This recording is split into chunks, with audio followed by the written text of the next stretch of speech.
Good morning বন্ধুরা, তোমরা সবাই কেমন আছো? আশা করি সবাই ভালো আছো, সুস্থ আছো। তো বন্ধুরা, আজকে আমার ছেলের স্কুলের রেজাল্ট আছে। তো 8:30টায় স্কুল। তো রিতার মনে নেই, তো আজকে এখন ঘড়ি কাটা বাজছে 8:30। তো দেখো রিতা কত তাড়াতাড়ি বাসনগুলো মাজছে, স্কুলে তো যেতে হবে। তো তাড়াতাড়ি করে বাসনগুলো মেজে ফেলছে। দেখো, তোমাদের সামনে সম্পূর্ণটা তুলে ধরছি। এতগুলো বাসন মাজা হয়ে গেছে, 2 মিনিটের মধ্যে এগুলো সব মেজে ফেলেছে। আর এখন এগুলো বাকি আছে, এই গামলাগুলো। এই যে হাঁড়িটা, কাঠে রান্না করে হাঁড়ি, হাঁড়িটা প্রতিদিনই ধোয়। কী বলবো, হাঁড়িটা ধুতে হয় প্রতিদিনই ওর।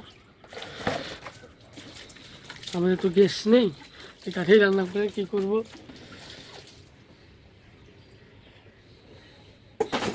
দেখো কী করছে।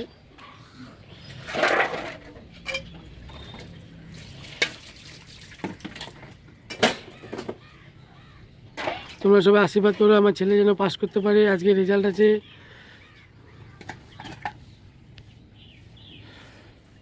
দেখো তোমরা,